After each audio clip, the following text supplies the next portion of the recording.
What's up, New Beginnings Church? Happy Monday morning to you, and welcome to this devotional series. We just wrapped on the book of Hebrews last week, and so if you missed some of those, pause, go catch up. It's probably in a playlist by now, and if not, join me this week because I'm doing a special request. Somebody came to me and said, "Hey, Pastor, if you could you do some devotions on maybe like how to get out of like my depression and my anxiety and things like that?" And I said, "I got you." And so this week we're going to take a look into the life of Elijah. And of course, he has an amazing story about how he kind of gets into his depression and funkiness, and then of course how God brings him out. And so all week long, I'm just going to dive into this story. If you want to go read it for yourself, go pause and go read 1 Kings chapter 18 and 19 right in there. And a fantastic story. Here's the basic context. Elijah had just won an incredible victory. He had gone up against King Ahab and Queen Jezebel and all of the prophets of Baal. Baal was the Canaanite god that they worshipped. And so anyway, he had just won an incredible victory. And it seems like everything should have been going his way, but the queen comes out and says, "That's it, Elijah. If it's the last thing I do with my last dying breath, I'm going to kill you. I'm coming for you." And so it says this in verse 3 of chapter 19. It says, Elijah was afraid and ran for his life. And so he went himself into the wilderness, a day's journey, and he came to a broom bush, sat down under it, and just prayed that he might die, right? Like you're in a bad way. If you're like, "That's it, Lord, I'm done. Just take my life."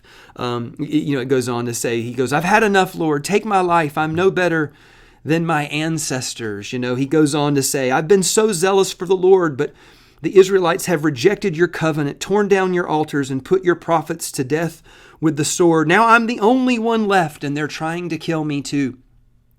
I noticed 4 things in here that I think Elijah does that are really, really bad ideas. These are 4 bad ideas on how to get into a bad way emotionally. And that's really what you see. You're very emotional right now. And that's the first thing that you can do wrong is number one, when you start focusing on your feelings more than you focus on the facts, you're going to go into a downward spiral. And he does that. It's like we all have seasons of our life where we just feel terrible. But what we don't want to do is be emotion-led people.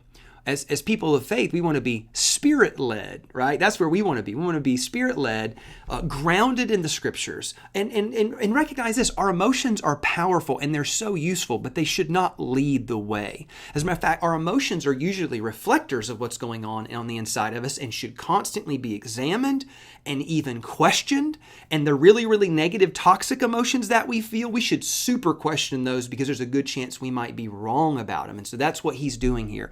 The second thing that he does is he kind of compares himself to his ancestors. He goes, "I'm just like them." So comparison is a big trap to like feeling terrible about yourself. As a matter of fact, social media has proved this, that the more you see other people's kind of highlight reel and their great meal, their great vacation, their great success. Ooh, look who they're dating now, or ooh, they just had a baby, or whatever it is. And all it does is make you compare your life and how you feel on the inside to what appears to be like they're living their best life now, right? And it's just not true. I mean, they've got the same issues that you have. They're struggling just like you are, I promise. And so anyway, but anytime you compare, if I compared myself to another preacher just who could, preach me under the bus. I could compare myself to somebody who's got, more money in the bank. I could compare myself to somebody who's better looking than me. It's like, ooh, that's a bad way to go right there. I don't want to go into comparison. I want to go into gratitude mode. That's what I really want to do.